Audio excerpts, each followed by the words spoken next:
Hey, what's up? My name is Santiago, and today we're making Bass House.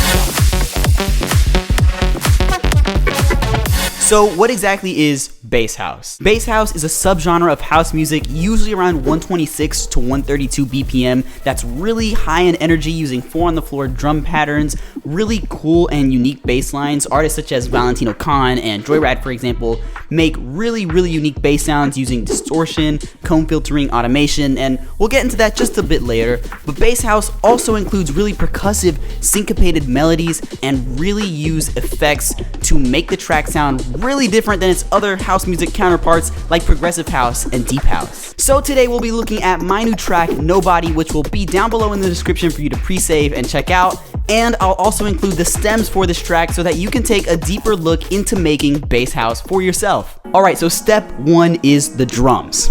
4-on-the-floor is a pattern used in house music, and it's pretty much where the kick is on every beat, the claps are on beats 2 and 4, and the open hats are on the upbeat. Then, with this backbone, you can start to add some more interesting and different drum elements, just like these.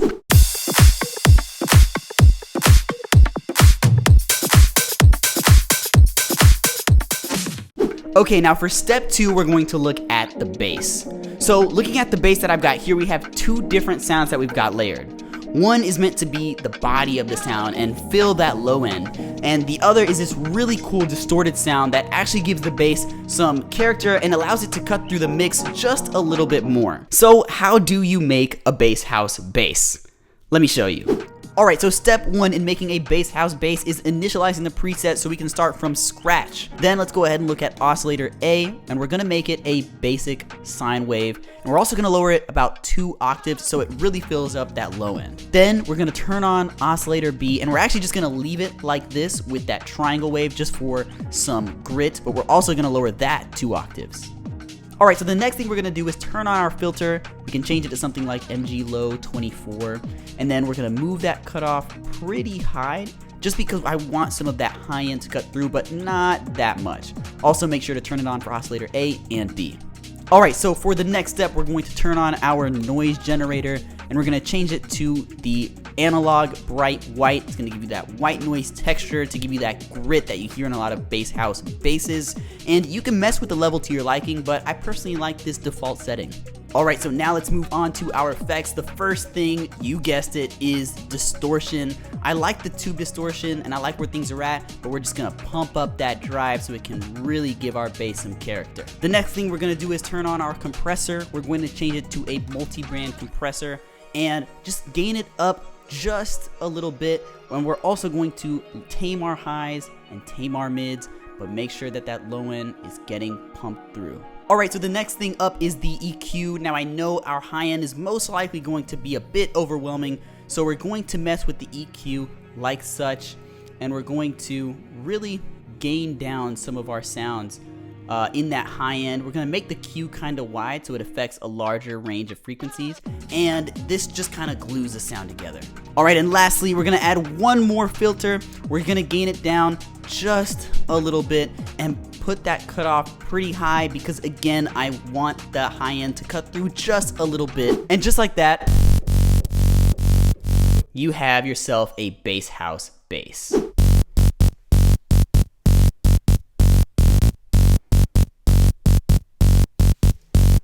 Alright, now we've got that done, let's move on to the lead. Now I have 2 different lead sounds, and you'll hear this technique used a lot in bass house tracks where you expect the producer to use the same lead sound throughout the entire drop, and usually around maybe 4 to 8 bars they'll switch it up and switch the melody, switch the lead, kind of make things interesting, and it's a really cool technique to keep listeners hooked. So my first sound is kind of like a future rave, Morton type of sound, and the second sound is really percussive. It's almost giving that like Martin Garrix Animals type plucky sound that he used, but it's a really cool, distinct difference in character between the two, and I think it makes the track really unique. Now, before I finish things up with the lead, one really big thing I want to talk about is swing. Now, swing is when certain notes are moved just a bit, sort of like the 8th notes, to give it almost a triplet feel, but not quite a triplet feel. You hear this a lot in jazz.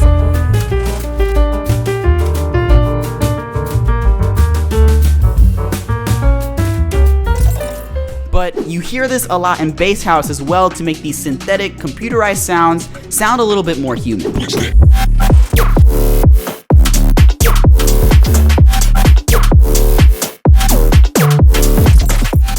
Now lastly, let's look at the effects. The biggest thing I see nearly every house producer do is throw in some really hard-hitting stab sample. You'll hear this maybe every 8 to 4 bars to kind of give an emphasis on the very first beat. We also have some glitchy sound effects, some small fills here and there that kind of fill in the empty spaces that we have left in our drop. Now, instead of just showing you how I did every little bit of mine, I'll play mine for you here, but take some freedom and creative freedom to actually mess around with these effects, because that's kind of what makes each producer stand out.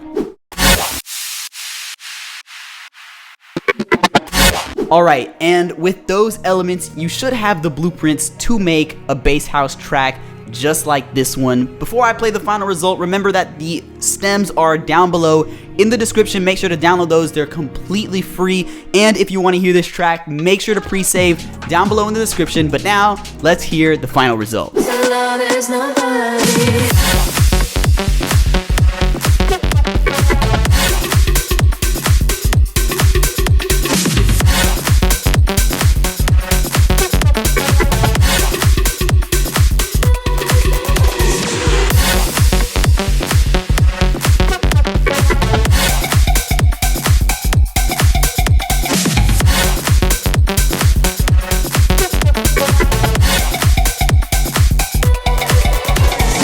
Hey, before you go, make sure to like the video, subscribe, and comment down below if there's another genre of house music that you want me to cover, if there's music production techniques you want to see, and just talk to me down below in the description. I read every single comment, and if you made it this far to the video, thank you so much. I'll see you guys on the next one.